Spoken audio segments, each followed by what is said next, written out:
بسم اللہ الرحمن الرحیم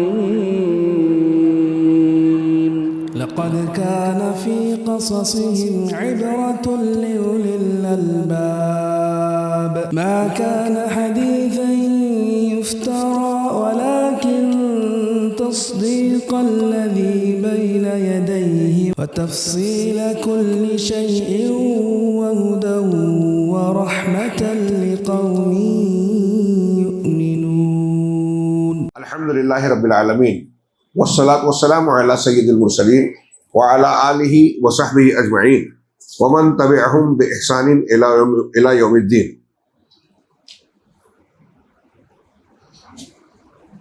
اعوذ باللہ من الشیطان الرجیم. بسم اللہ الرحمن الرحیم.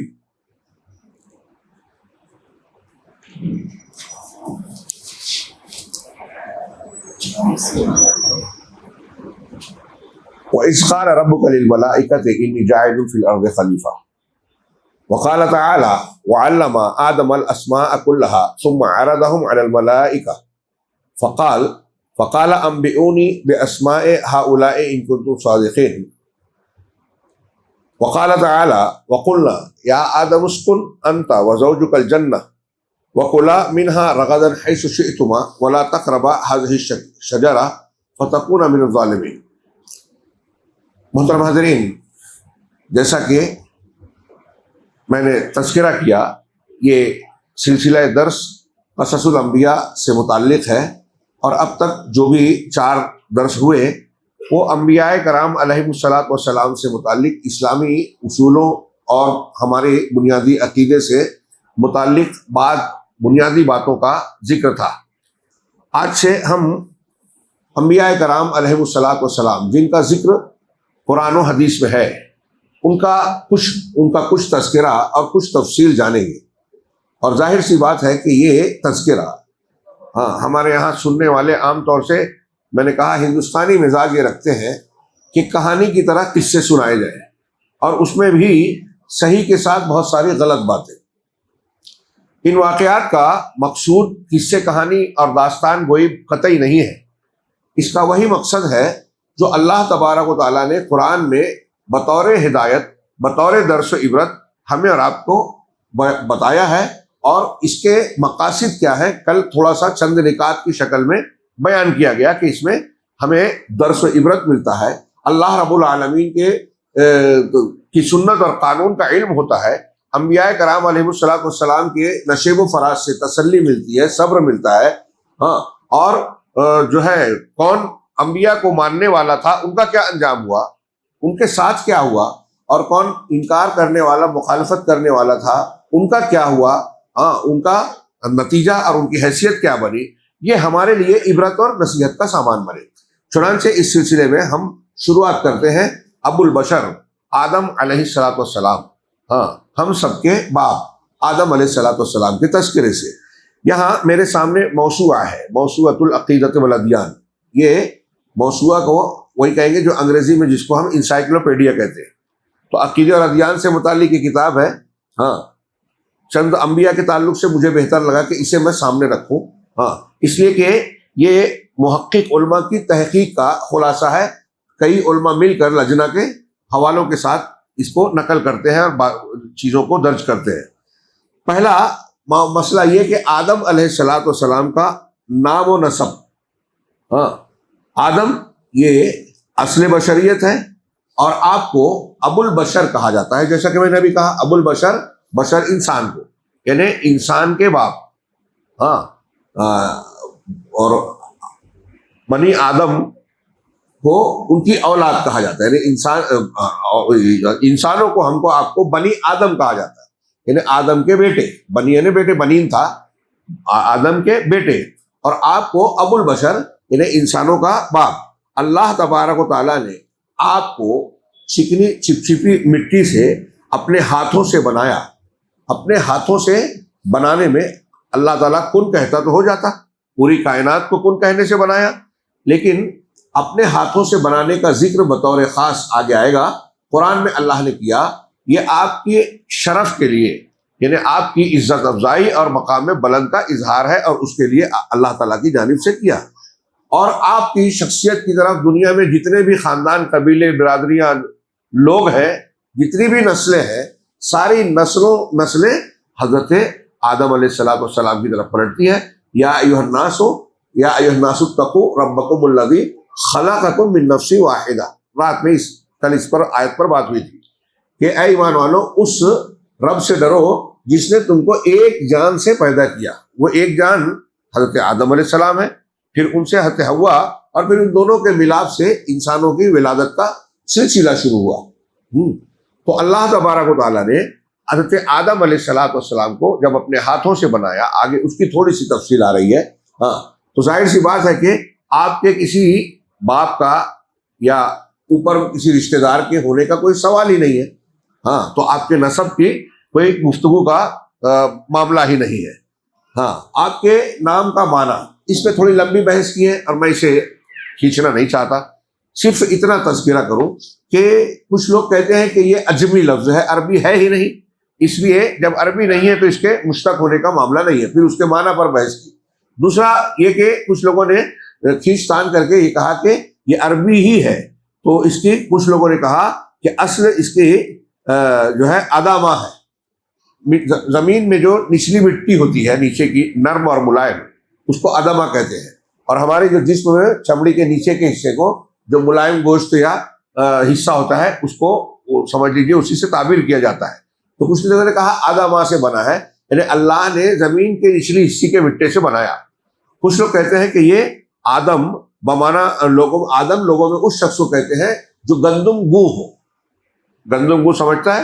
یہ جو ہماری جلد چمڑی کا جو رنگ ہوتا ہے، سانولا یا گندم کہتے ہیں گیہوں کو. تو گیہوں کا جو رنگ ہوتا ہے ہماری چمڑی کا عام طور سے وہی رنگ ہوتا ہے، اسی میں گورا پن، تھوڑا پیلا پن، کالا پن جو ہوتا ہے. تو گندم گو اس معنی میں آدم کہتے ہیں. تحقیق کے بات کہ صحیح بات تو یہ ہے کہ جب اللہ تعالیٰ نے حضرت آدم علیہ السلام کو پیدا کیا تو اس وقت دنیا میں بول چال اور کوئی زبان تو تھی ہی نہیں. دنیا میں زبانوں کا جو چلن بنا، اس میں اس وقت ظاہر سی بات ہے کہ عربی کا وجود نہیں تھا جب وہ نام رکھا گیا. تو جب رکھا گیا وہ عجمی لفظ کہلائے گا. اب بعد میں جب زبانیں ہوئیں تو ہر زبان نے اس کو اپنے طور سے استعمال کیا، اور پھر اہل عرب نے جب عربی زبان چلی تو اسے آدم کہہ کے اختیار کیا. اور دنیا میں کوئی بھی زبانوں کا یہ اصول ہے کہ بہت سارے الفاظ دوسری زبانوں سے لیتے ہیں. جیسے ہم ہندی یا اردو زبان میں، ہماری اردو زبان تو بہت ساری زبانوں سے حاصل کیا ہوا مجموعہ ہے. ترکی ہے، ہندی ہے، سنسکرت ہے، سب سے زیادہ فارسی اور عربی ہے. تو ان ساری زبانوں سے استفادہ کیا گیا.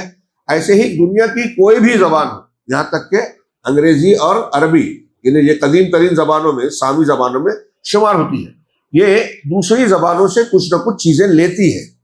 اور جب دوسری زبان سے اپنے اندر کچھ چیز لے کر اسے اپنے طور سے استعمال کرتی ہے تو وہ اس زبان کا لفظ مانا جاتا ہے، یعنی وہ ہو جاتا ہے.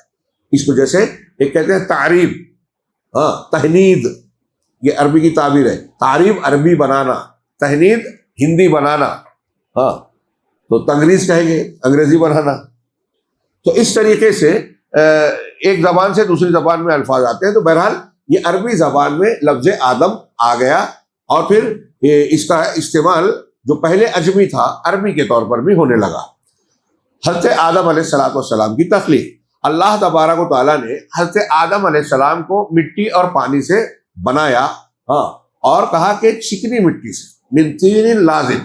قرآن مجید میں اللہ رب العالمین نے حضرت آدم علیہ السلام کو کس مادے سے پیدا کیا آپ دیکھیں گے تو قرآن میں کئی تعبیر ہے. یہ جو انہوں نے کہا طین لازب، چکنی کیا بولیں گے، لیسدار مٹی سے.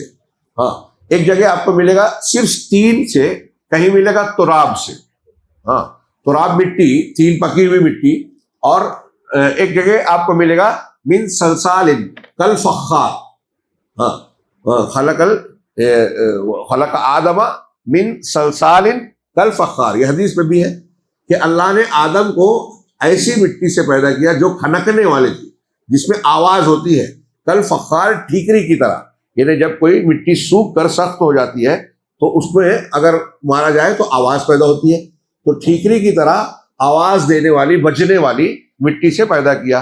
کہیں آپ کو ملے گا کہ اللہ نے آدم کو پیدا کیا من حمأ مسنون، یعنی سڑا ہوا کیچڑ. جب مٹی کو بھگویا جائے اور چھوڑ دیا جائے تو کچھ دنوں میں اس میں سڑان جیسا معاملہ آ جاتا ہے، کیچڑ جو جیسے جیسے دن گزرتا ہے اس میں سڑان جیسا آتی ہے.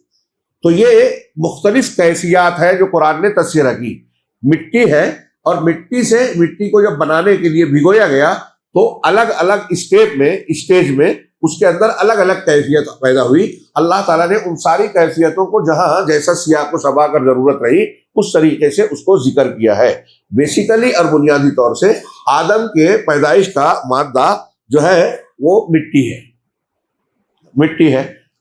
بخاری مسلم کی حدیثوں میں اللہ تبارک و تعالیٰ نے کہا کہ اللہ کے رسول صلی اللہ علیہ وسلم نے فرمایا کہ اللہ تبارک و تعالیٰ نے جنوں کیا کہتے ہیں فرشتوں کو نور سے پیدا کیا. خلقت الملائکۃ من نور، فرشتے نور سے پیدا کیے، ان کی پیدائش کا مادہ نور ہے، روشنی ہے. وخلق الجان من مارج من نار، اور جنوں کو جو برے ہیں انہی میں شیاطین ہیں، وہ جنوں کو اللہ نے بھڑکتے ہوئے شعلے سے پیدا کیا. وخلق آدم وخلق آدم یا وخلق آدم مما وصف لکم، اور اللہ آدم کو اس چیز سے پیدا کیا جس کو تم سے بیان کیا، یعنی قرآن میں بار بار ذکر کیا. مٹی سے پیدا کیا، پکی ہوئی مٹی سے پیدا کیا، بجنے والی کھنکنے والی مٹی جو ٹھیکری کے جیسی ہوتی ہے کل فخار، اس سے پیدا کیا. یہ سورہ رحمان میں ہے من صلصال کل فخار. تو اللہ تبارک و تعالیٰ نے حضرت آدم علیہ السلام کو اس طرح مٹی سے اپنے ہاتھوں سے پیدا کیا ہے نا. بے یدے آگے اس کا تذکرہ آ رہا ہے. اب یہاں ایک بات یہ معلوم ہوئی کہ حضرت آدم علیہ السلام کا کہ نہ کوئی والد ہے نہ کوئی والدہ اور کوئی رشتہ دار نہیں. تو آپ کی اکیلی شخصیت ایسی ہے جو بغیر ماں باپ کے پیدا ہوئی. پھر اللہ نے کہا اللہ نے حوا کو آدم سے پیدا کیا، آدم علیہ السلام کی پسلی سے، پسلی کو تو پسلی کہتے ہیں جو بھی ہو، پسلی سے پیدا کیا. ہاں تو عورتیں پسلی سے پیدا کی گئی ہیں، اس کی حدیث کا رات میں ذکر ہوا تھا. تو حضرت حوا علیہ السلام آدم کی پسلی سے پیدا ہوئے. اب اس میں جو ایک عام ہماری پیدائش کا سلسلہ ہے، ہم جس طرح پیدا ہوتے ہیں، بچے پیدا ہوتے ہیں، ویسا تو معاملہ نہیں ہے. اس لیے یہاں حضرت آدم کو حضرت حوا کا والد کہنا بھی ٹھیک نہیں ہوگا. تو یہ کہہ سکتے ہیں کہ حضرت آدم بغیر ماں باپ کے پیدا ہوئے، اور حوا ہمارے یہاں لوگ پہلی میں لوگ سوال کرتے ہیں اور اسی کو اسلامی معلومات کہتے ہیں، اور ایسی معلومات سے کیا فائدہ ہوتا ہے معلوم نہیں. تو کہتے ہیں کہ حوا بغیر ماں کے پیدا ہوئی. تو کیا وہ مان لیا کہ حضرت آدم باپ ہے؟ نہیں. یہ اللہ تبارک و تعالیٰ جیسے ان کو بغیر ماں باپ کے پیدا کیا تو آدم کا مادہ تو لیا، لیکن میاں بیوی کی طرح یا ماں باپ کی طرح حضرت حوا پیدا نہیں ہوئی. تو ایک وجود ہوا. پھر انسانوں میں ایک شخصیت ہے حضرت عیسیٰ علیہ السلام، عیسیٰ مسیح. ان کو اللہ تبارک و تعالیٰ نے معمول سے ہٹ کر بغیر باپ کے پیدا کیا. اللہ کا حکم ہے. اس میں اللہ تعالیٰ کی قدرت کا اظہار ہوتا ہے معجزات میں.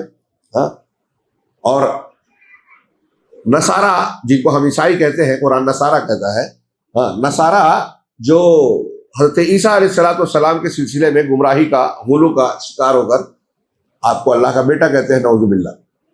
تو اللہ تبارک و تعالیٰ نے ان کی تردید کرتے ہوئے کہا کہ ان مثل عیسیٰ کمثل آدم خلقہ من تراب. وہاں دیکھیے اللہ نے کیا کہا کہ عیسیٰ کی مثال آدم کی طرح ہے کہ اللہ نے ان کو مٹی سے بنایا، ان کے ڈھانچے کو بنایا.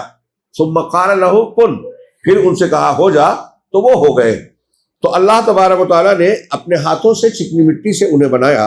وَنَفَخَ فِيهِ مِن رُوحِهِ. یہ میں نے کچھ ذکر کیا. اور ہمارا آپ تو ماں باپ کے پروسیجر سے پیدا ہوتے ہیں، ہمارے بچے اس کا تذکرہ نہیں کیا، مطلب یہ واضح ہے. ہاں وَنَفَخَ فِيهِ مِن رُوحِهِ، چکنی مٹی سے پیدا کیا، ڈھانچہ بنایا، اور پھر آپ کے اندر اپنی روح پھونکی. فی یوم الجمعہ، جمعہ کے دن. یہ سب چیزیں جو بیان کی جا رہی ہے یہ حدیثوں میں یا قرآن میں موجود ہے، صحیح دلیلوں میں موجود ہے. فی آخر الخلق، کائنات کو جو بنایا اللہ نے. یہاں اس کا لفظی ترجمہ ہوگا کہ اپنے پیدائش بنانے میں سب سے آخری چیز جو بنائی. تو مقصود کیا ہے کہ کائنات جو بنائی، آگے حدیث آ رہی ہے، اس میں اللہ تبارک و تعالیٰ نے سورج، چاند، ستارے، پیڑ، پہاڑ، پودے، زمین، آسمان، یہ سب جو بنایا نا، اس میں سب سے آخری آدم کو بنایا، یہ کہنا مقصود ہے، یہ لفظ کا مقصود ہے۔ فی آخر ساعت من ساعات یوم الجمعہ، جمعہ کے دن کی گھڑیوں میں سے آخری گھڑی میں، جمعہ کے دن آخر کے وقت میں اللہ نے حضرت آدم علیہ السلام کو پیدا کیا۔ یہ آخری کے وقت کی تعین کی، بین العصر واللیل، عصر اور رات کے بیچ میں، اور رات ہمارے اسلامی اعتبار سے، شرعی اعتبار سے سورج کے ڈوبنے سے رات کی شروعات ہو جاتی ہے، اسی لیے ہم روزہ افطار کرتے ہیں سورج کے ڈوبنے پر۔ اللہ تبارک و تعالیٰ نے قرآن میں روزے کا جو وقت بتایا ہے صبح صادق سے، ہاں جیسے ہی صبح صادق طلوع روزہ شروع، ہاں من الفجر، اور کہا ثم اتم الصیام الی اللیل۔ آپ نے روزے کے احکامات میں پڑھا ہوگا سورہ بقرہ کے اندر کہ اللہ نے کہا کہ پھر روزے کو لیل تک، رات تک پورا کرو۔ یہ تک میں جیسے ہی شروعات ہوئی، تک میں دو معنی ہوتا ہے، جیسے وضو میں کرنا ہے کہ ٹخنے تک دھونا ہے، تو یہاں تک میں ٹخنا شامل ہے، ٹخنے سے پہلے دھویا تو وضو نہیں ہوا، ٹخنے کو شامل کرنا پڑے گا۔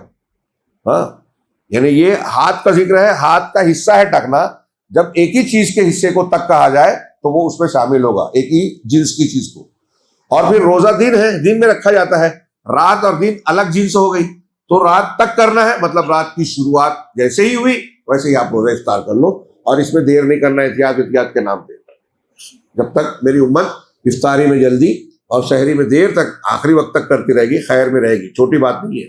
خیر وہ دوسرا موضوع ہے، یہاں میں بتا رہا ہوں کہ عصر اور رات کے درمیان کا وقت، مطلب گویا عصر سے مغرب کے درمیان اللہ تبارک و تعالیٰ نے حضرت آدم علیہ السلام کو ولادت بخشی۔ حضرت ابو ہریرہ رضی اللہ تعالیٰ عنہ کی روایت ہے صحیح مسلم کی کہ اللہ کے رسول صلی اللہ علیہ قال اخذ رسول اللہ صلی اللہ علیہ وسلم بیدی، اللہ کے رسول صلی اللہ علیہ وسلم نے میرا ہاتھ پکڑا۔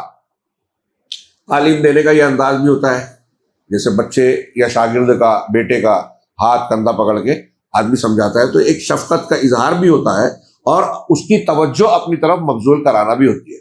نبی کریم صلی اللہ علیہ وسلم معلم کائنات تھے، ٹیچروں کو، دنیا کے مدرسین کو آپ سے سیکھنا چاہیے۔ طریقہ کیا ہوتا ہے تعلیم کا؟ آپ کے اندر آج کے جو ڈی ایڈ اور نئی تحقیقات کر کے جو لوگ بولتے ہیں کہ ایسے پڑھانا چاہیے، آپ دیکھیں گے کہ رسول اللہ صلی اللہ علیہ وسلم کے یہاں وہ چیز موجود ہے جو صحیح ہے، ہاں وہ چیز موجود ہے۔ اللہ کے رسول نے فرمایا کہ پھر ہاتھ پکڑا حضرت ابو ہریرہ کا اور کہا خلق اللہ التربۃ یوم السبت، اللہ نے مٹی کو سنیچر کے دن پیدا کیا۔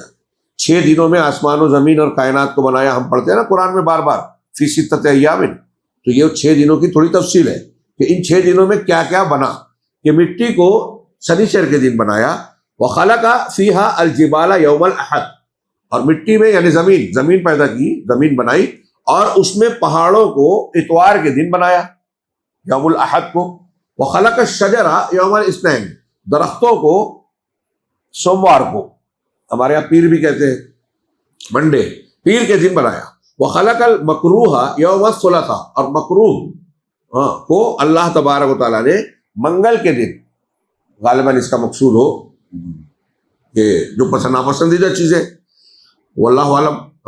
وخلق النور یوم الاربعاء، اور روشنی کو اللہ تبارک و تعالیٰ نے، اس کو میں دیکھ لوں گا، مجھے تھوڑا شبہ ہو گیا، مکروہ۔ وخلق النور یوم الاربعاء، اور نور کو، روشنی کو بدھ کے دن پیدا کیا، یوم الاربعاء، چہارشنبہ جس کو کہتے ہیں۔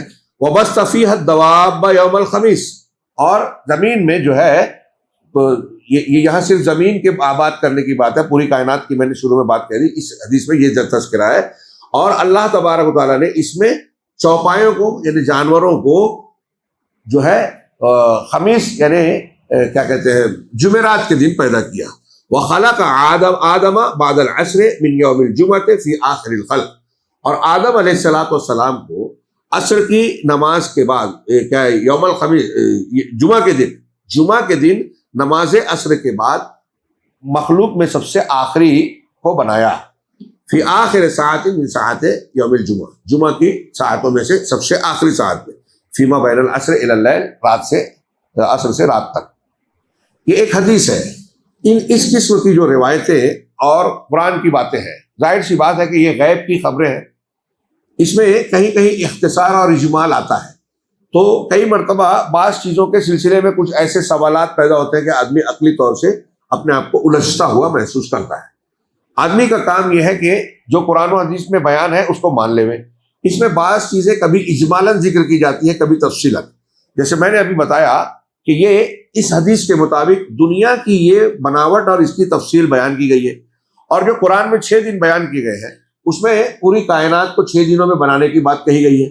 تو ممکن ہے کہ یہ دونوں الگ الگ سلسلے میں اپنے اپنے اعتبار سے 6 دن کا معاملہ رکھتے ہو۔ اس میں بعض سوالات بھی کچھ لوگ کر سکتے ہیں کہ دنیاوی اعتبار سے چلو فرشتے آسمانی مخلوق ہیں، ہاں جن تو دنیا میں رہتے تھے، اور روایتوں سے مفسرین کہتے ہیں، جب ہم آگے کہتے ہیں کہ فرشتوں نے جب اللہ تعالیٰ نے حضرت آدم سے وہ خلیفہ بنانے کی بات کہی تو فرشتوں نے سوال اٹھایا کہ کیا اتجعل فیہا من یفسد فیہا ویسفک الدماء، کہ کیا تو دنیا میں ایسے لوگوں کو پھر سے بنائے گا یا پھر سے نہیں بنائے گا جو زمین میں فساد پھیلائیں گے اور خوریزی کریں گے، خون بہائیں گے۔ تو لوگوں نے کہا کہ فرشتوں نے یہ کیوں کہا، کیسے کہا، کس بنیاد پہ، ان کو کیسے پتہ چلا کہ آدم انسان ایسا کرے گا؟ تو اس کے کئی جواب لوگوں نے دیا۔ اس میں سے ایک یہ ہے کہ لوگوں نے کہا کہ چونکہ آدم سے پہلے جن اس دنیا میں موجود تھے، اور جنوں کا معاملہ بھی ایسا تھا کہ ان کو آگ سے بنایا گیا اور ان کے اندر خیر شر دونوں کا مادہ تھا، اور انہی جنوں میں سے ابلیس تھا جو نیکیاں کرتے کرتے فرشتوں کے درمیان پہنچ گیا تھا۔ باقی بہت سارے تھے جو زمین میں خوریزیاں، تو ان پر قیاس کر کے جب زمین میں آپ بھیج رہے ہیں تو ان پر قیاس کر کے فرشتوں نے کہا کہ یہ بھی زمین میں فساد پھیلائے گا، تو کیوں اس طرح ہو رہا ہے معاملہ، یعنی کیا حکمت ہے تیری؟ تو اللہ تعالیٰ نے کہا کہ میں وہ جانتا ہوں جو تم نہیں جانتے۔ گویا فرشتے سوال کر رہے تھے۔ ہاں، تو اللہ تبارک و تعالیٰ نے یا قرآن و حدیث نے یہاں جنوں کا تذکرہ نہیں کیا، لیکن دلیلوں سے یا لوگوں کے اشاروں سے یہ بات معلوم ہوتی ہے کہ جنوں کا وجود، جیسا کہ خود قرآن سے معلوم ہوتا ہے کہ آدم کو بنایا تو جب حکم دیا سجدہ کرو فرشتوں کو، تو اس میں جن ابلیس بھی مقصود تھا، مراد تھا، تو اس کا اس میں ذکر نہیں ہے۔ لیکن ہم یہ جانتے ہیں کہ وہ اس سے پہلے پیدا کیے جا چکے تھے۔ تو اس سے پہلے جو کائنات بنائی گئی، اس کائنات کی تخلیق کے کسی مرحلے میں اللہ نے فرشتوں کو بھی بنایا اور پھر بعد میں جنوں کو بھی بنایا۔ ہم آگے بڑھتے ہیں، یہاں آدم علیہ السلام کی بحث ہے۔ اسی طرح آدم علیہ السلام کو جنت میں داخل کیا گیا، پھر جنت سے زمین کی طرف نکالا گیا، ان کے اور ان کی بیوی کے اس درخت کو کھا لینے کی وجہ سے جس کے کھانے سے اللہ نے ان کو منع کیا تھا دونوں کو۔ اللہ کے حضرت آدم علیہ السلام کی نبوت، یعنی وہ نبی تھے یا نہیں تھے، اس میں کچھ لوگ بحث کرتے ہیں کہ جب آئے تو وہاں تو قوم نہیں تھی، اب آپ ہی سے اولاد پیدا ہو رہی ہے۔ اور پھر کئی حدیثوں میں حضرت نوح علیہ السلام کو پہلا رسول کہا گیا۔ ہاں، تو ایک طرف کچھ لوگ حضرت آدم کو پہلا رسول کہتے ہیں، اور حدیث میں حضرت نوح کو بھی کہا گیا پہلا رسول۔ تو جو لوگ ساری دلیلوں کو سامنے رکھتے ہیں وہ یہ کہتے ہیں کہ رسول کا درجہ نبی سے اونچا ہے۔ تو رسول میں ایک مفہوم، ایک قول کے مطابق یہ بھی معنی ہوتا ہے کہ وہ پیغمبر جس کے سامنے مخالفین یعنی کفار اور مشرکین ہو۔ تو حضرت آدم علیہ السلام دنیا میں آئے تو کفار اور مشرکین تو تھے ہی نہیں، اور اس کے بعد آپ کی اولاد بھی ایسی نہیں تھی کہ کفر اور شرک کرے۔ 10 نسلوں تک جو آگے حدیث میں آ رہا ہے، نسلوں تک جو ہے وہ کفر شرک موجود نہیں تھا۔ نوح علیہ السلام پہلی قوم ہے، آپ کی قوم پہلی قوم ہے جس کے اندر شرک رونما ہوا۔ اس سے پہلے کی جو نسلیں تھی شرک اور کفر نہیں تھا۔ ہاں، یہ اہم بات ہے۔ اب یہی حضرت آدم علیہ السلام، شاید آگے مجھے یاد نہ رہے، یہ ایک نقطہ یاد رکھنا چاہیے کہ آدم علیہ السلام یا دنیا میں پہلے توحید ہے۔ سمجھ رہے بات؟ دنیا میں پہلے مسلمانوں کے عقیدے میں پہلے کیا ہے؟ توحید، پہلے کفر اور شرک نہیں ہے۔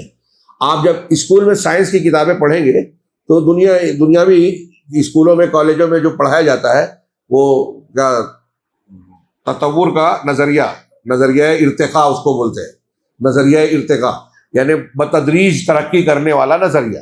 تو اس میں الگ الگ سائنسدانوں کا الگ الگ نظریہ ہے، ایک نہیں ہے۔ ہاں، ہمارے یہاں لوگ ڈاروین کا جانتے ہیں کہ انسان پہلے بندر تھا، پھر بنمانوس ہوا، پھر انسان نما ہوا، پھر انسان بن گیا۔ تو یہ آدم علیہ السلام کو ہم کہہ رہے ہیں جد امجد اپنا، یعنی ہمارے ابا کون ہے؟ آدم علیہ السلام. اور حضرت ڈارون کس کو ابا بول رہا ہے؟ ہاں، حضرت بندر کو. اچھا بندر ہے دنیا میں، ہے نا؟ دنیا میں بندر ہے، بنمانوس ہے، بنمانوس بھی ہے. پھر اس کے بعد اس نے کہا کہ انسان نما، وہ ہے کیا دنیا میں؟ نہیں ہے. آج انسان ہے. تو یہ سدھار کا چار اسٹیپ بتایا، اس میں سے ایک بیچ کی کڑی غائب ہے، انسان نما. پہلا ہے، دوسرا ہے، چوتھا ہے، تیسرا غائب ہے. آج سائنس والوں نے بھی ڈارون کی تھیوری کو رد کر دیا ہے. ہاں، اور یہ جو بولتے ہیں کہ کیا ڈائناسور اور یہ وہ مختلف ڈھانچوں کو جوڑ کر، یہ بھی ایک تھیوری ہے. اور کچھ ہڈیاں ملی، لوگوں نے جوڑا کمپیوٹر سے، اس کو جسم بنایا تو کہا کہ یہ ایسا رہا ہوگا.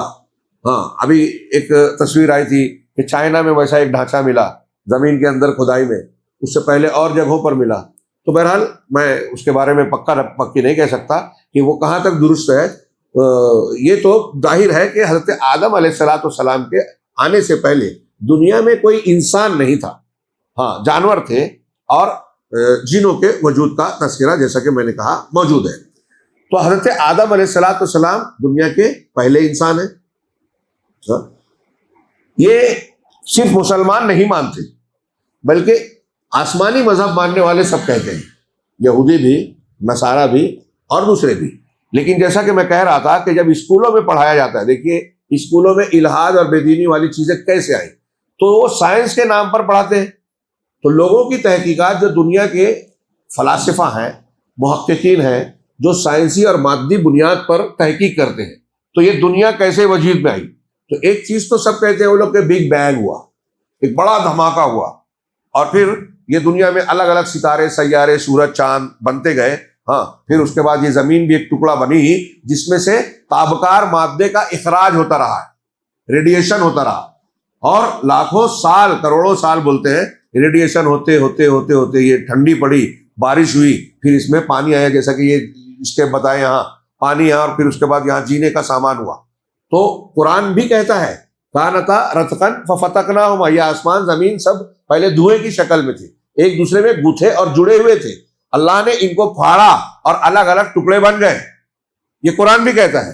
تو اگر اس چیز کو بگ بینگ کہیں تو ٹھیک ہے، یہ مناسب بات ہے. اور اس کے بعد اللہ تبارک و تعالیٰ نے بتایا کہ یہ سارا نظام شمسی اور دوسرے نظام، ستارے، سیارے بنے. ہاں، اور قرآن ہی کہتا ہے کہ ہم نے آسمان کو پیدا کیا، انا خلقنا السماوات والارض، کیا ہے، والارض وانا لموسعون، اور ہم اس کو کشادگی دے رہے ہیں. سورہ ذاریات میں کہا، یعنی یہ کائنات بڑھ رہی ہے، پھیل رہی ہے.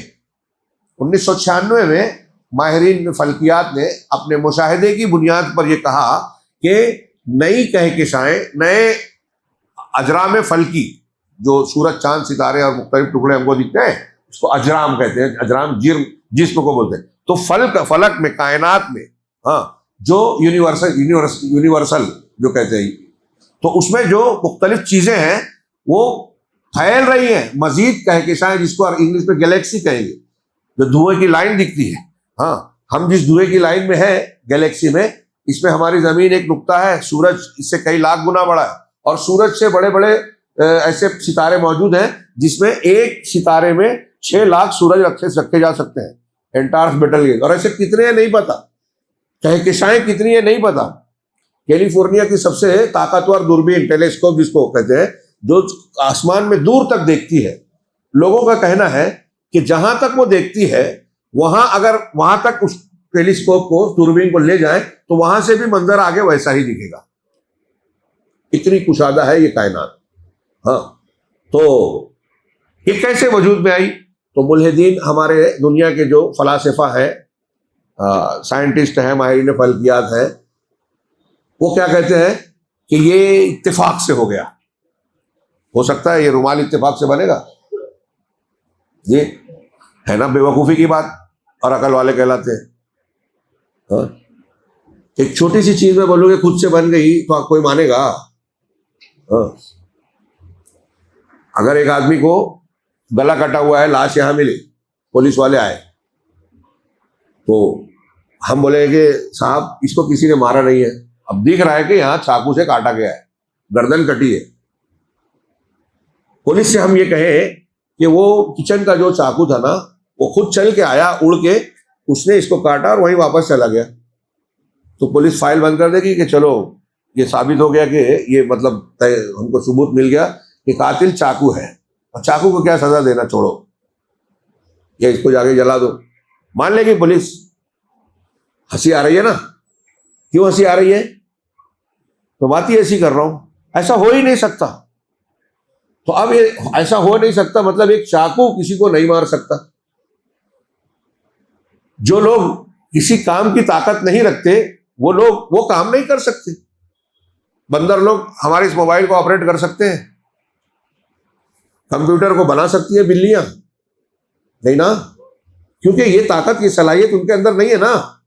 تو ایک تو یہ کہ کوئی کام خود سے نہیں ہوگا، کام کا کرنے والا ہونا چاہیے پہلا. یہ عقل کا اصول ہے. جو کام کوئی کام اگر ہو رہا ہے تو پہلے کام کا کرنے والا ہونا چاہیے. یہ میں ان عقل والوں کو عقل سے بات کر رہا ہوں. کام کے ہونے کے لیے کام کے لیے کام کرنے والا ہونا چاہیے نمبر 1، اور کام کرنے کے لیے وہ ہونا چاہیے جو کام کرنے کی صلاحیت اہلیت رکھتا ہو. میرا پوائنٹ سمجھ رہے ہیں بات کو؟ ایک تو یہ کہ ہر فعل کا فاعل ہوگا، یعنی کام کرنے والے کا کام کرنے والا ہوگا، ایک کرنے والا ہوگا. اور کرنے والا کون ہوگا؟ جو کرنے کی طاقت صلاحیت رکھتا ہو، ہنر رکھتا ہو. بھائی آپ آدمی ہیں، ہوائی جہاز یا گاڑی آدمی ہی چلاتے ہیں، لیکن اگر ہم کو نہیں آتا تو چلا پائیں گے کیا؟ مطلب ہم کو اس کام کو کرنے کی صلاحیت ہوگی تب ہم وہ کام کر پائیں گے نا. اب یہاں دنیا ہے، آسمان زمین ہے، سورج چاند ستارے چل رہے ہیں، انسان پیدا ہو رہے ہیں، انسان نہیں تھا پیدا ہوا، تو یہ کام ہوا نا، یعنی وجود ہوا، تخلیق ہوئی. تو کیا ہم کہہ سکتے ہیں کہ یہ وجود، یہ کام، اتنا بڑا کام آسمان زمین پیڑ پودے کائنات کا ہو جانا کسی کرنے والے کے بغیر ہو گیا؟ ہو سکتا ہے. دنیا میں لاجیکل ہم یہ مانتے ہیں کہ بغیر کسی کرنے والے کے کوئی کام نہیں ہوتا. تو بالکل واضح بات ہے، سیدھی سی بات ہے کہ آسمان اور زمین ہے، پیڑ پودے ہیں، آپ اور ہم ہیں. تو ہمارا مخلوق ہونا اس بات کی دلیل ہے کہ ہمارا خالق ہے. پیدا کرنا، ہماری پیدائش ہوئی مطلب پیدا کرنے والا ہے. نظام چل رہا ہے مطلب نظام چلانے والا ہے. حکمت دکھ رہی ہے مطلب حکمت والا ہے.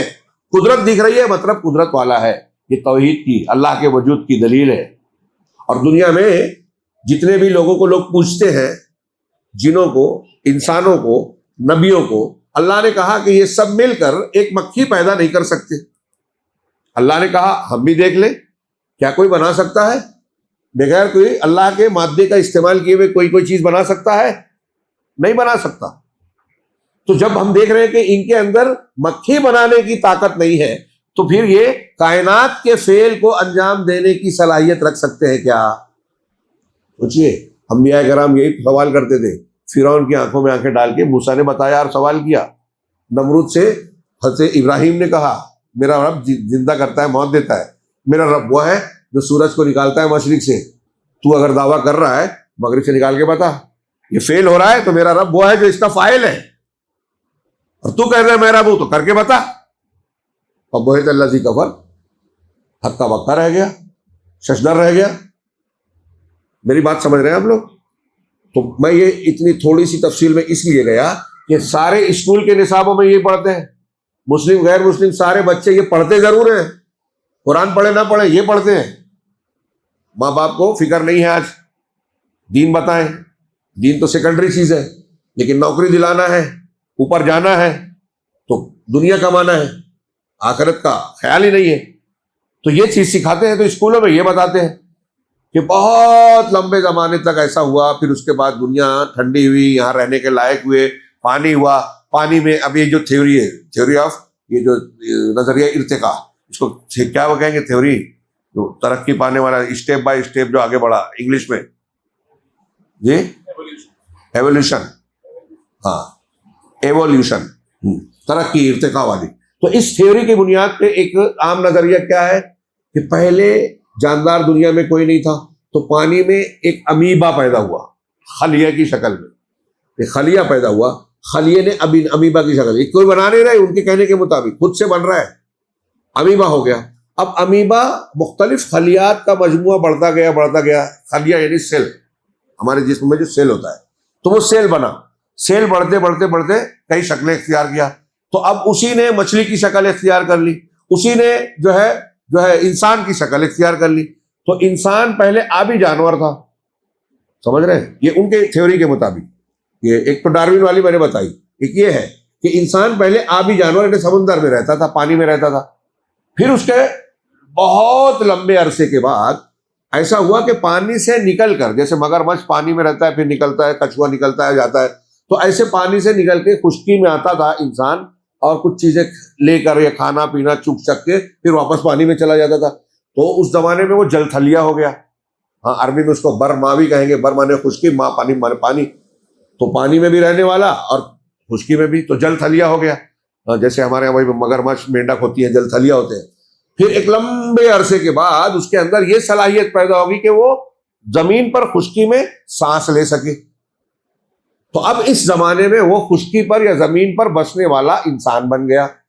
اب اس زمانے میں ہمارے یہاں لوگ ٹی وی چینل پہ بتاتے ہیں، فلمیں بناتے ہیں، میں نے ایک اشتہار دیکھا تھا کئی سال پہلے کہ بتایا کہ پہلے جانور انسان سے خدمت لیتا تھا، جانور انسان سے خدمت لیتا تھا، پھر انسان نے ترقی کی، ہاں، پہلے مٹی، پہلے آگ کا استعمال کیا، پھر پتھر کا، پھر اس کے بعد آگے، پھر جب وہیکل پہ آیا چاک پہیے سے، تو اس کی ترقی کی رفتار بڑھی، اور اس کے بعد انسان نے جانوروں سے خدمت لینا شروع کی، گاڑی واڑی بنا کے اس میں گھوڑے کو، بیل کو جوڑا۔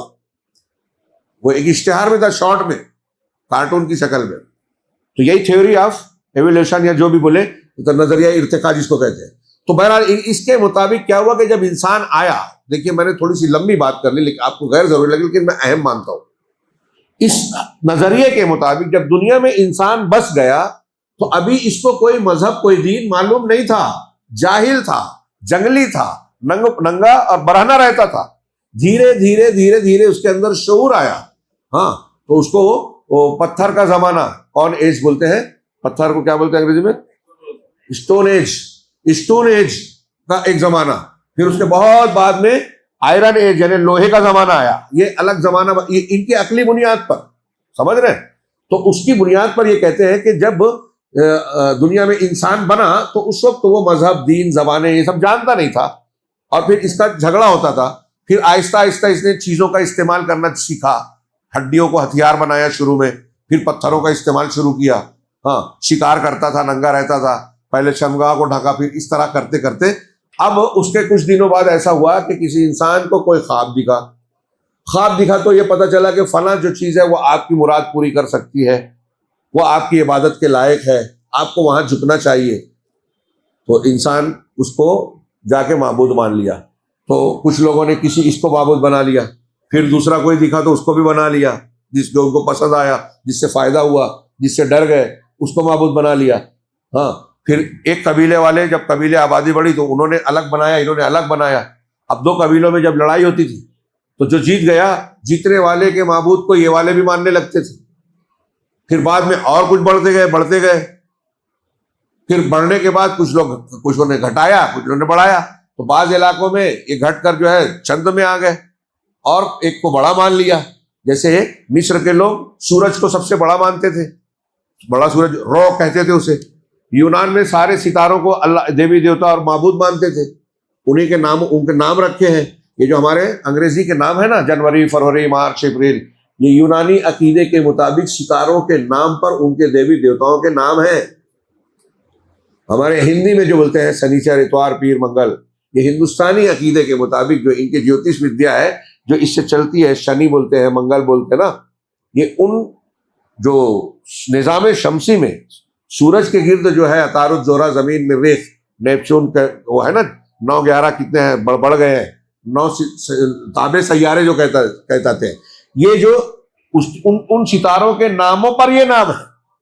اور کہتے ہیں کہ یہ گرہ جب زمین کے اس طرح ہوتا ہے تو اس وقت شنی ہوتا ہے، جب فلاں ہوتا ہے تو منگل ہوتا ہے، فلاں ہوتا ہے تو بدھ ہوتا ہے۔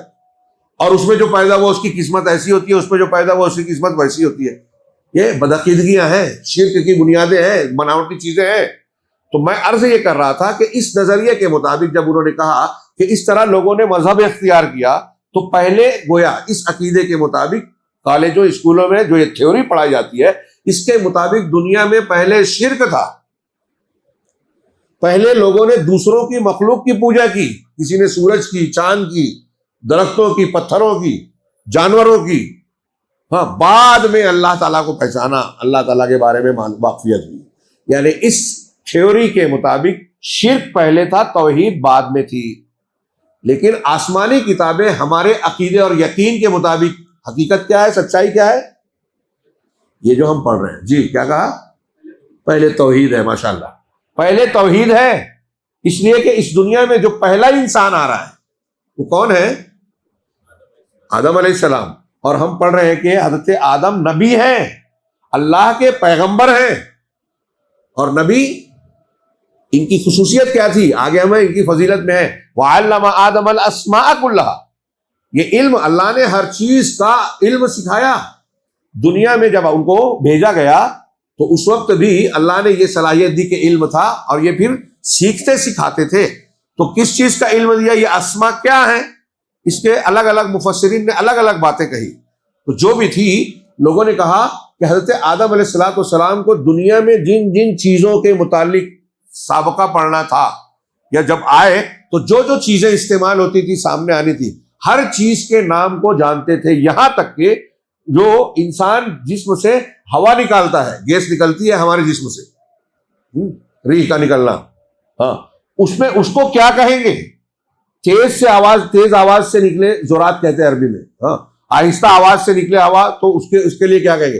حضرت آدم کو اللہ تعالیٰ نے یہاں تک سکھا دیا. یہ مفسرین کہتے ہیں کہ ساری اللہ نے کہا کل، ہر چیز کا نام، ہر چیز سکھا دیا. تو حضرت آدم علیہ السلام کو دنیا کی ضرورت کی ساری چیزیں بھی اللہ نے سکھائی.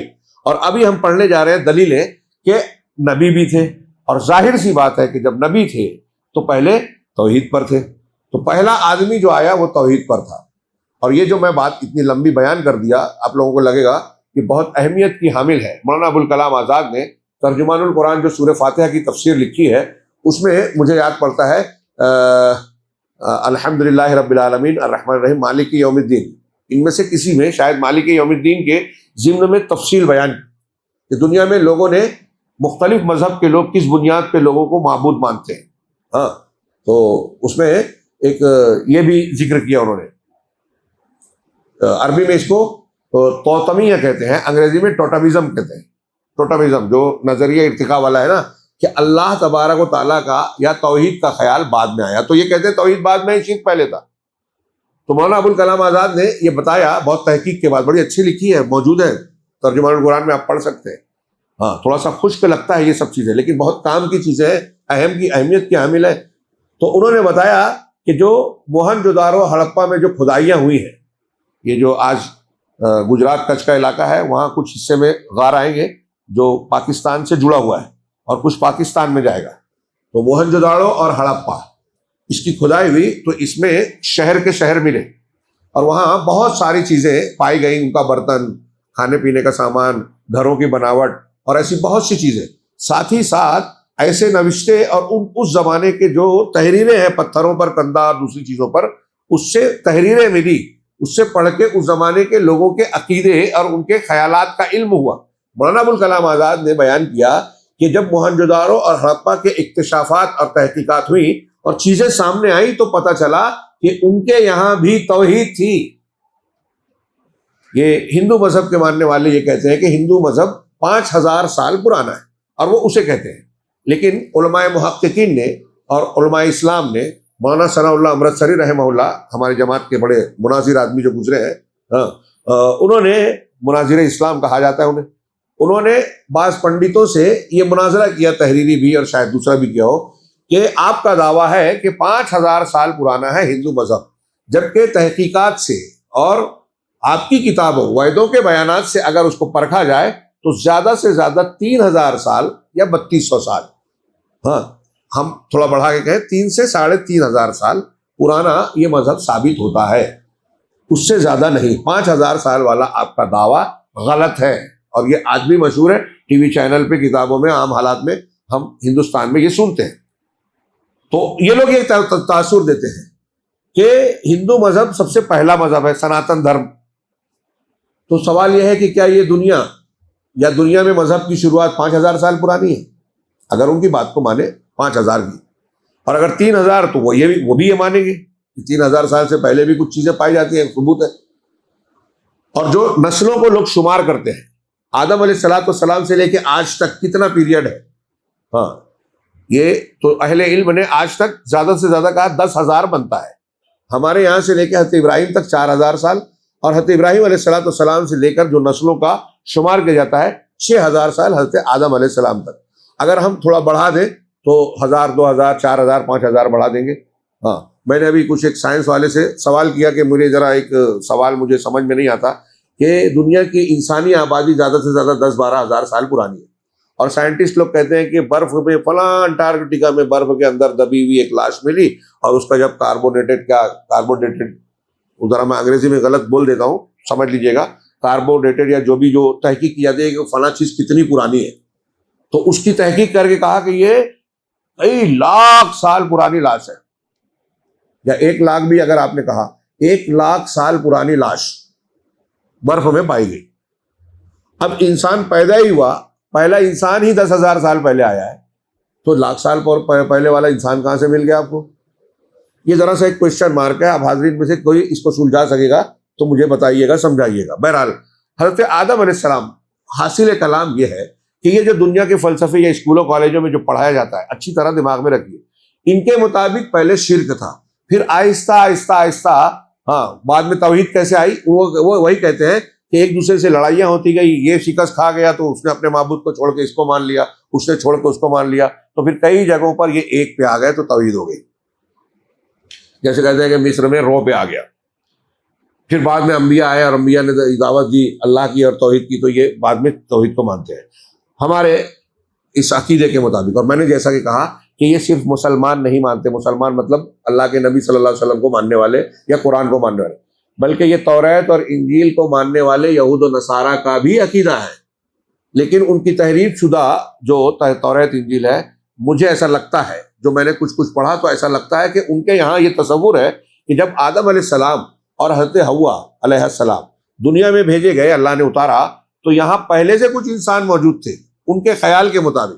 یہ میں نہیں جانتا، میرا اندازہ ہے کہ ان کے کچھ بیانات جو میرے پڑھنے میں آئے اس سے ایسا لگتا ہے، لیکن قرآن حدیث اور میں سمجھتا ہوں توریت انجیل میں بھی یہی ہوگا کہ پہلے انسان اس دنیا میں آدم علیہ السلام ہے۔ اور ہم یہ پڑھنے جا رہے ہیں جو میں نے سورہ بقرہ کی جو آیتیں شروع میں پڑھی تھی، وَعَلَّمَ آدَمَ الْأَسْمَاءَ كُلَّهَا ثُمَّ عَرَضَهُمْ، یا اس میں سے 2 آیتیں پیش کی، اس کا بیان ہم آگے پڑھیں گے، اور پھر ایک آیت سورہ اعراف کی پیش کی، فَضَلَّاهُمَا بِغُرُورٍ، جب جنت میں تھے تو جو ہے شیطان نے ان کو بہکایا اور انہیں دھوکے میں ڈالا اور کہا کہ یہ درخت کھا لو، فَلَمَّا ذَاقَا الشَّجَرَةَ، تو جب وہ دونوں نے درخت کھا لیا جنت میں جو تھے آدم اور حوا نے، بدت لہما سوآتہما، تو ان دونوں کی شرمگاہیں کھل گئی۔ دیکھیے جنت میں رہ رہے ہیں، لباس پہنے ہیں، سوچئے ایک دوسرے سے پردے میں ہیں، ابھی دنیا آباد نہیں ہوئی، دنیا میں انسان آیا نہیں ہے اور لباس پہنے ہیں۔ اور ہمارے کالج اسکول میں پڑھائے تھے، کیا پڑھایا جاتا ہے کہ شروع کا انسان ننگا رہتا تھا، یہ جنت میں کپڑا پہنے ہوئے ہیں، جنت کا لباس، لیکن جب نافرمانی کی اللہ کی تو یہ کپڑا اتر گیا، لباس اتر گیا، تو اللہ نے کہا وَطَفِقَا يَخْصِفَانِ عَلَيْهِمَا مِنْ وَرَقِ الْجَنَّةِ، تو دونوں اپنے اوپر جنت کا پتا ڈھانکنے لگے۔ ہاں، پتے چھوٹے بھی ہوتے ہیں، بہت بڑے بڑے بھی ہوتے ہیں۔ ہاں، بعض لوگ والتین والزیتون کی تفسیر میں کوئی دلیل نہیں ہے، لیکن لوگ تفسیر میں کہتے ہیں کہ والتین، اللہ نے انجیر کی جو قسم کھائی اس کے بہت سے فائدے ہیں اور بہت وہ ہے، اور وہ قیمتی ہے، فوائد ہیں اس کے طبی، تو ساتھ ہی ساتھ اس میں بتایا کہ انجیر کا پتا بہت بڑا ہوتا ہے، اور جنت میں جو آدم حوا نے اپنے شرمگاہ کو پتے سے چھپانے کی کوشش کی تو وہ انجیر کا پتا تھا، ایسا مفسرین کہتے ہیں، کوئی مستند دلیل نہیں ہے۔ تو کہا وَطَفِقَا يَخْصِفَانِ عَلَيْهِمَا مِنْ وَرَقِ الْجَنَّةِ وَنَادَاهُمَا رَبُّهُمَا أَلَمْ أَنْهَكُمَا عَنْ تِلْكُمُ الشَّجَرَةِ، تو ان کے پروردگار نے ان کو پکارا۔ یہ دیکھیے پوائنٹ، میں نے اوپر کی 2 آیتیں چھوڑ دی، حالانکہ اس میں بھی ہے وَقُلْنَا يَا آدَمْ اُسْكُنْ أَنْتَ وَزَوْجُكَ الْجَنَّةَ، یہ پیچھے کی آیت ہے کہ ہم نے کہا اے آدم تم اور تمہاری بیوی جنت میں سکونت اختیار کر لو، اسکن، رہائش اختیار کر لو۔ کون کہہ رہا ہے؟ اللہ کہہ رہا ہے۔ کس سے؟ آدم علیہ السلام سے، وحی کے ذریعے سے کہہ رہے ہیں۔ اللہ کہہ رہا ہے کہ آپ اور آپ کے بیوی جو یہاں ٹھہر جائیں۔ تو یہ گویا دلیل یہ دینا چاہتے ہیں قرآن کے کہ اللہ تعالیٰ حضرت آدم کو خطاب کر رہا ہے۔ آدم علیہ السلام کو سکھایا، پھر فرشتوں پر پیش کیا اور کہا کہ مجھے ان لوگوں کا نام بتاؤ اگر تم سچے ہو۔ تو انہوں نے کہا قالوا سبحانک لا علم لنا، اللہ تو پاک ہے، ہم کو اس بات کا کوئی علم نہیں ہے، ہمیں کوئی علم نہیں ہے، الا ما علمتنا، سوائے اس کے جس کا تو نے علم دیا۔ فرشتوں سے جب پوچھا تو فرشتوں نے کہا ہمیں علم نہیں ہے، بس وہی ہے جو تو جانتا ہے۔ تو یہ دیکھیے انبیاء کا یہی جواب ہوگا، لا ادری، جب نہیں معلوم ہوتا۔ فرشتوں کا جواب ہے۔ اس لیے ہم میں سے کسی سے جب کوئی سوال کیا جائے تو نہیں معلوم ہے تو یہ کہنا چاہیے علم نہیں ہے، یہ آر نہیں ہے۔ ہاں، تو فرشتوں نے یہ جواب دیا اور کہا انک انت العلیم الحکیم۔ پھر اللہ نے آگے کہا قال یا آدم انبئہم باسمائہم۔ غور کیجیے، یہ دلیل ہے نبی ہونے کی کہ اے آدم ان لوگوں کا نام آپ ان فرشتوں کو بتائیے۔ فلما انبأہم، پھر جب آدم نے ان کے ناموں کو بتایا تو انہوں نے کہا کہ تم کیا میں نہیں کہتے تھے کہ میں وہ جانتا ہوں، تم نہیں جانتے؟ تو ان ساری آیتوں میں اللہ تعالیٰ آدم سے بات کر رہا ہے، خطاب کر رہا ہے۔ اور اللہ تعالیٰ کا خطاب کرنا ہے وہ جس طریقے سے بھی ہو، ڈائریکٹ بات کرنا تو کلیم ہو جائے گا۔ تو یہاں معلوم ہوتا ہے کہ ڈائریکٹ نہیں، اللہ تعالیٰ وحی کر رہا ہے۔ اب وہ الہام کی شکل میں کر رہا ہو یا فرشتے کے ذریعے سے بول رہا ہو، وحی دونوں کہلائے گی اللہ کی طرف سے اگر آ رہی ہے۔ نبیوں کو خواب بھی جو دکھایا جا رہا ہے وہ بھی اللہ کی طرف سے ہوتا ہے، اس لیے نبیوں کا خواب سچا ہوتا ہے۔ آپ نے خصوصیات انبیاء میں پڑھا کہ ہمارے خواب جھوٹے غلط ہو سکتے ہیں، شیطانی ہو سکتے ہیں، نبیوں کا خواب نہیں ہو سکتا، اس لیے کہ شیطان ان کو خواب نہیں دکھا سکتا، ان پر غلبہ نہیں پا سکتا۔ تو بہرحال حضرت آدم علیہ السلام سے اللہ بات کر رہا ہے۔ اور یہ آخری والی میں نے پیش کی تو وَنَادَاهُمَا رَبَّهُمَا، جب وہ جنت میں ممنوع درخت کھا لیا انہوں نے تو اللہ نے پکارا اور کہا کہ کیا میں نے تم کو جو ہے اس درخت سے منع نہیں کیا تھا؟ ہاں، وَأَقُلْ لَكُمَا إِنَّ الشَّيْطَانَ لَكُمْ عَدُوٌّ مُّبِينٌ، اور یہ نہیں کہا تھا کہ شیطان تمہارا کھلا ہوا دشمن ہے، پھر بھی اس کے بہکاوے میں جھانسے میں پھندے میں آ گئے اور جو منع کیا تھا وہ درخت کھا لیا۔ تو اللہ بات کر رہا ہے۔ ہاں، اور پھر اللہ نے جب کھا لیا انہوں نے تو کیا کہا اہبطا منہا جمیعاً، کہ تم دونوں اس جنت سے نکل جاؤ، باہر ہو جاؤ۔ غور کیجیے، اہبطا تسنیہ کا صیغہ ہے، تو یہاں تسنیہ سے مراد آدم ہوا نہیں ہے، آدم اور ابلیس، یعنی یہ پہلے وہاں آسمانوں میں رہتا تھا، تو جب سجدہ نہیں کیا تب بھی اس کو بھگایا اللہ نے، پھر یہ چھپ چھپا کے پہنچا۔ ہاں، پھر اس کے بعد جو ہے اللہ تعالیٰ نے دونوں کو نکالا، یا یوں کہیے کہ آدم اور حوا کو کہا نکالا نہیں، یہاں آدم اور ابلیس ہی مراد ہے۔ کیوں؟ اس لیے کہ اگلا جملہ ہے بعضکم لبعض عدو، تم ایک دوسرے کے دشمن رہو گے، یعنی انسان اور شیطان ایک دوسرے کے دشمن رہیں گے۔ اب یہ الگ بات ہے کہ انسان دھوکہ اسی سے کھاتا ہے، اپنے دشمن سے بار بار کھاتا ہے، کھا رہا ہے۔ ہاں، لیکن اللہ نے کہا کہ ابلیس اور شیطان ہم سے بغض رکھتا ہے، حسد کیا اس نے، آدم کو نہیں مانا، سجدہ نہیں کیا، بغض اور حسد کی بنیاد پر، تکبر اور گھمنڈ کی بنیاد پر۔ آگے ہم اس کو پڑھیں گے۔ تو حضرت آدم کا وہ دشمن ہے، ہمارا دشمن ہے۔ اللہ نے کہا فَإِمَّا يَأْتِيَنَّكُم مِّنِّي هُدًى، اب جب بھی میری جانب سے دنیا میں بھیجا اللہ نے، تو آگے کیا کہا کہ تم ایک دوسرے کے دشمن رہو گے، اور میری جانب سے جو بھی ہدایت آئے گی فَمَنِ اتَّبَعَ هُدَايَا، تو جو میری ہدایت کی پیروی کرے گا فَلَا يَضِلُّ وَلَا يَشْقَى، تو نہ وہ گمراہ ہوگا اور نہ بدبخت اور بدقسمت ہوگا۔ حضرت ابن عباس رضی اللہ تعالیٰ عنہ اس آیت کو پڑھ کر کہتے تھے کہ جو شخص قرآن کو پڑھے گا، ہدایت قرآن ہے آج کی تاریخ میں، میری ہدایت تمہارے پاس آئے، ہاں، تو کہا قرآن کو پڑھے گا اور اس پر عمل کرے گا تو وہ خوش قسمت ہے۔ اس کے بارے میں اللہ نے کہا لا یضل ولا یشقی، لا یضل وہ گمراہ نہیں ہوگا یعنی دنیا میں، ولا یشقی وہ بدبخت نہیں ہوگا یعنی آخرت میں عذاب سے محفوظ رہے گا، دنیا میں گمراہی سے محفوظ رہے گا۔ یہ اللہ تعالیٰ کی گارنٹی ہے۔ یہ آیت، ان آیتوں کو نقل کر کے حضرت علامہ ابن جریر طبری رحمہ اللہ، وہ مفسر قرآن جو ہے ابتدائی ادوار کے، کہا آدم کانا ہوا النبی ایام حیاتہ بعد ان اہبط الی الارض، کہ آدم علیہ السلام ہاں زمین پر اتارے جانے کے بعد اپنی پوری زندگی تک اللہ کی جانب سے نبوت کے مقام پر فائز تھے۔ یہ حضرت ابن جریر کہہ رہے ہیں والرسول من اللہ جل ثناؤہ الی ولدہ، اور اپنے اولاد کی طرف، انہیں کہہ رہے ہیں کہ جو ان کے بیٹے بیٹیاں بعد میں دنیا میں پیدا ہو رہی ہیں، ان اولاد کی طرف اللہ کے رسول یعنی پیغمبر یا نمائندے تھے. ہاں والرسول کہہ رہے ہیں فغیر جائز ان یکون معنیا وهو الرسول بقوله فإما يأتينكم مني نذر خطابا له ولزوجته ہاں فإما يأتينكم مني انبياء ورسل. تو یہ اس کا کوئی معنی نہیں ہوگا، کہہ رہے ہیں کہ یہ مراد لیا جائے کہ جو اللہ تبارک و تعالیٰ آپ سے کہہ رہا ہے کہ اگر میری پاس ہدایت آئے تو میرے دوسرے نبی آپ کے پاس آئیں گے، یہ مطلب نہیں ہے کہ آپ اور آپ کی بیوی کو زمین میں اتارا جا رہا ہے اب میرا نبی کوئی آئے گا تو اس کو ماننا، بلکہ اس میں آپ سے خطاب کر کے یہ کہا جا رہا ہے کہ آپ ہی کو نبوت کا درجہ دیا جا رہا ہے. ہاں اب یہ تو قرآن کی دلیل ہے، حدیث سے دلیل ہے کہ ابو امامہ رضی اللہ تعالیٰ عنہ نے کہا، یہ حدیث جو ہے یہ ابن حبان نے اپنی صحیح میں نقل کی ہے، امام حاکم اور ابن کثیر نے اس کو مسلم کی شرط پر صحیح کہا ہے، اور علامہ البانی نے بھی سلسلہ صحیحہ میں اس حدیث کو صحیح کہا ہے کہ اللہ کے رسول صلی اللہ علیہ وسلم ابو امامہ کہتے ہیں کہ ان رجلا قال یا رسول اللہ النبی کان آدم، کہ اے اللہ کے رسول کیا آدم نبی تھے؟ قال نعم مکلم، ہاں حضرت آدم علیہ السلام نبی تھے. یعنی آپ نے یہ بالکل کلیئر ہے کہ اللہ کے نبی صلی اللہ علیہ وسلم نے اللہ حضرت آدم علیہ السلام کے سوال پر واضح یہی سوال کیا گیا کہ نبی تھے کہ نہیں تھے، تو آپ نے کہا وہ نبی تھے. آگے کہا سوال کیا دوسرا سوال فکم کان بینہ و بین نوح، تو حضرت آدم اور حضرت نوح کے درمیان کتنا گیپ کتنا فاصلہ تھا. یہ جو بات جواب دے رہے ہیں اللہ کے رسول صحیح بخاری میں حضرت ابن عباس کے بیان میں بھی ہے. تو کہا قال عشرۃ قرون، 10 نسلیں یا 10 صدیاں. ہم نسلیں کہہ لیں کیا کہتے پیڑھی پیڑھی کہتے ہیں نا اردو میں، اتنی پیڑھیاں ہیں، آپ ایک پیڑھی ہیں، آپ کا بیٹا دوسری پیڑھی، آپ کا پوتا تیسری پیڑھی، تو یہ معنی لے لیں کہ 10 قرون 10 پیڑھیاں یا 10 زمانے جو ہے آدم اور نوح کے درمیان کے ہیں. کتنی کلیئر ہو گئی بات. انہی چیزوں سے دنیا کا یا لوگوں نے حساب لگایا اتنی نسلیں ہیں تو یہ کتنا مدت ہوگی. ہاں پہلے کے لوگوں کی عمر لمبی ہوتی تھی لیکن نسل کو جوڑنے میں اس کا لحاظ کیا جاتا ہے.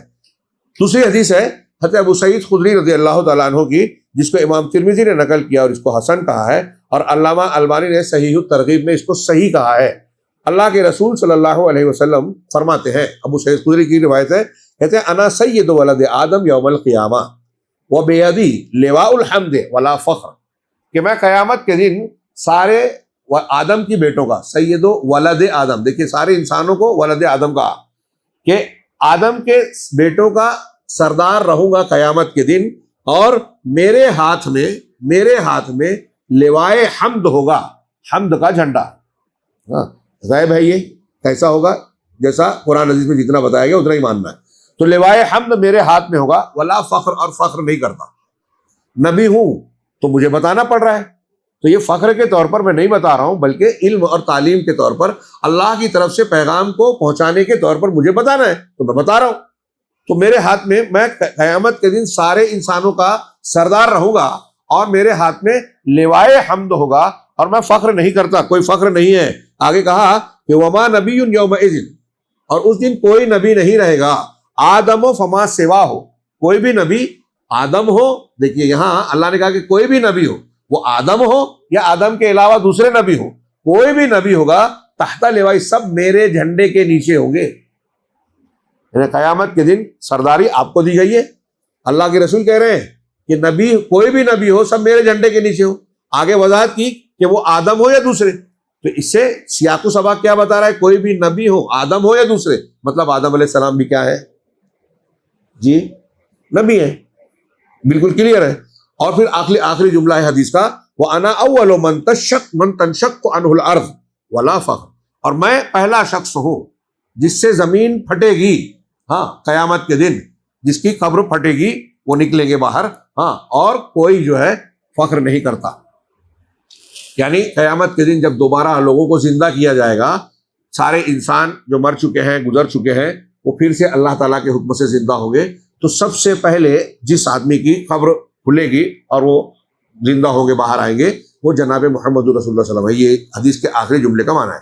علامہ ابن تیمیہ رحمہ اللہ کہتے ہیں کہ انسانوں میں النبوۃ فی الآدمیین ہی من عہد آدم، علیہ السلام کہ انسانوں میں نبوت آدم علیہ السلام کے زمانے سے ہے. فَإِنَّهُ كَانَ نَبِيًّا، اس لیے کہ آپ نبی تھے. وَكَانَ بَنُوهُ يَعْلَمُونَ نَبُوَّتَهُ وَأَحْوَالَهُ بِالِاسْتِرَارِ، اور آپ کی اولاد آپ کی نبوت اور آپ کے حالات کو اضطراراً جانتے تھے. اضطراراً جانتے تھے آپ کی نبوت کو. ہاں یعنی سب لوگ اس سے واقف تھے. اس پہ ایک دلیل دی. ٹائم زیادہ ہو گیا ہے شیخ، 5 منٹ لو. یہ حضرت آدم علیہ السلام کی دعوت، تو یہ جو کل ہمارے یہاں پڑھی گئی ہے، یہ کیا نام ہے، سورہ مائدہ، اس کی آیت ہے جس میں حضرت آدم کے 2 بیٹوں حابیل قابیل کے واقعے کا ذکر ہے. ایک نے دوسرے کو قتل کیا، تو ان آیتوں کو یہاں ذکر کیا کہ حضرت آدم کے 2 بیٹوں کا واقعہ قصہ جو قرآن میں ہے، یہ عقیدے اخلاق کے کئی مسئلے کو واضح کرتا ہے، اور ہم کو یہ تاریخ جو ابھی جاننا چاہتے ہیں اس پر بھی روشنی پڑتی ہے. ہاں، اور ان آیتوں میں بدرجہ اولا حضرت آدم علیہ السلام کی نبوت کا بھی پتہ چلتا ہے قرآن کے ذریعے سے. دیکھیے قرآن پر گہری نظر رکھنے سے بظاہر آدمی کا دھیان نہیں جاتا، ہمارے اہل علم نے کیسی گہرائی سے اس کا معنی مفہوم سمجھا. تو اللہ نے ان آیتوں میں کیا، وَاتْلُ عَلَيْهِمْ نَبَأَ ابْنَيْ آدَمَ بِالْحَقِّ.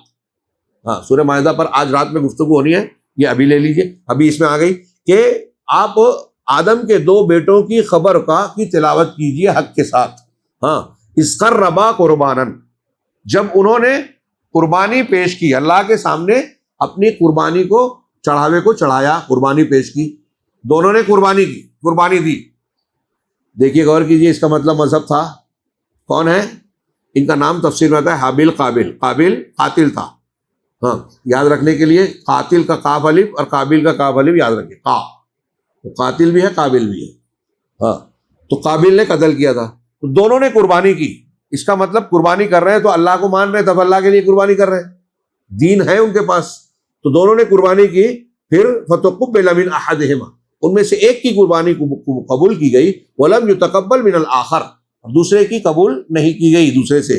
قَالَ لَأَقْتُلَنَّكَ، اب جب نہیں قبول ہوئی تو قبول ہونا نہ ہونا اللہ کا کام تھا نا، لیکن قبول ہوئی. اب قبول کیسے ہوتی تھی؟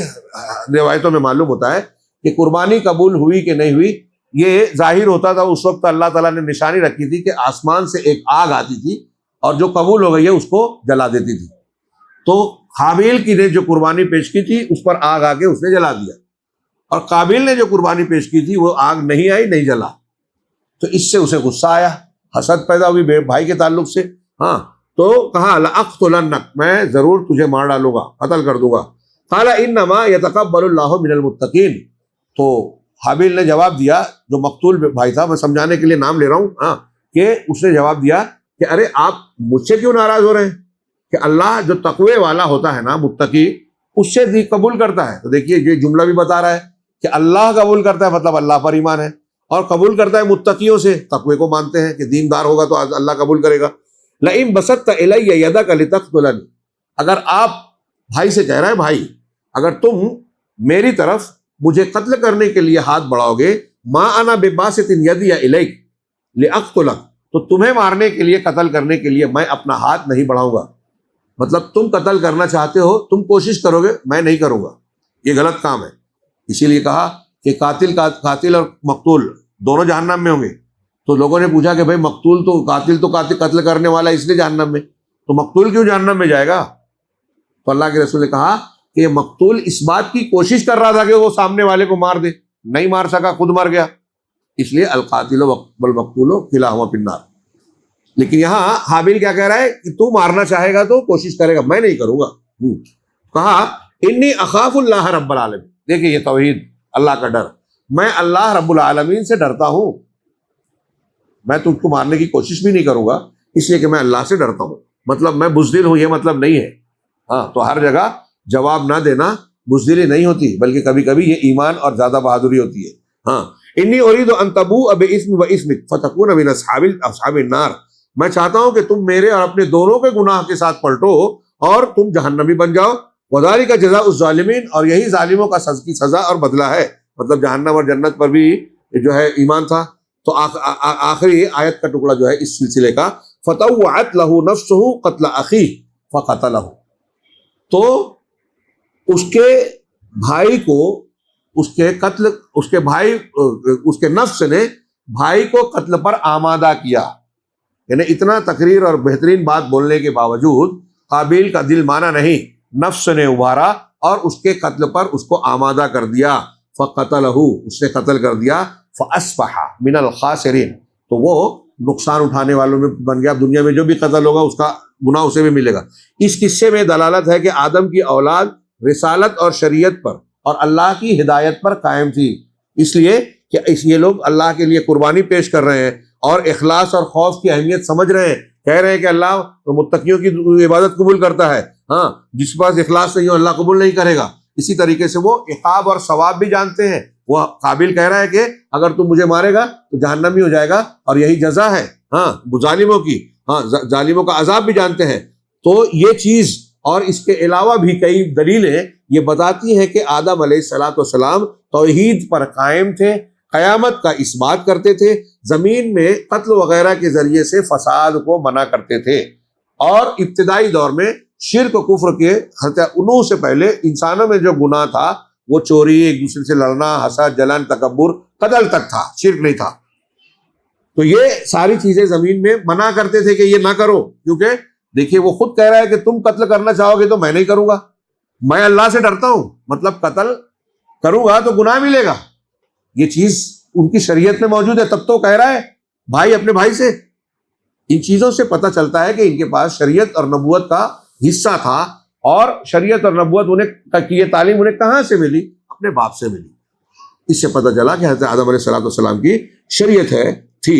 وقد جاءت الادلۃ، کہہ رہے ہیں کہ قرآن اور سنت کی بہت سی دلیلیں اس بات پر آئی ہے کہ تمام انبیاء کرام علیہ السلام کا دین ایک ہی تھا، ان کے دین کی بنیاد ایک تھی، اور وہ توحید ہے، اکیلے اللہ کی عبادت کرنا ہے، اور اللہ تعالیٰ نے رسولوں کو اپنی امتوں کی طرف اسی تعلیم کے ساتھ بھیجا، جیسا کہ قرآن کی ایک دو آیت یہاں نقل کی، کہا وَلَقَدْ بَعَثْنَا فِي كُلِّ أُمَّةٍ رَسُولًا، کہ ہم نے ہر امت میں ایک رسول مبعوث کیا، أَنِ اعْبُدُوا اللَّهَ وَاجْتَنِبُوا الطَّاغُوتَ، کہ سب کی دعوت یہ تھی کہ اللہ کی عبادت کرو اور طاغوت سے بچو۔ ہاں اِنَّا أَرْسَلْنَاكَ بِالْحَقِّ، یہ ایک آیت ہوئی، اور کہا اِنَّا أَرْسَلْنَاكَ بِالْحَقِّ بَشِيرًا وَنَذِيرًا، اے رسول ہم نے آپ کو حق کے ساتھ بشارت دینے والا اور ڈرانے والا بنا کر بھیجا۔ وَإِن مِّنْ أُمَّةٍ إِلَّا خَلَا فِيهَا نَذِيرٌ، اور کوئی بھی امت نہیں ہے مگر اس میں ڈرانے والا، تنبیہ کرنے والا گزرا۔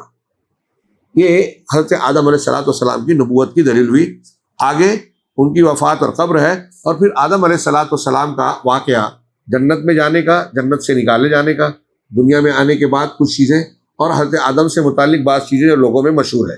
ان چیزوں سے متعلق ہم اگلے 1 یا 2 دن میں گفتگو کریں گے۔ اللہ تعالیٰ ہمیں خیر کی توفیق دے۔ وآخر دعوانا الحمدللہ رب العالمین، وصلی اللہ علیہ نبینا محمد۔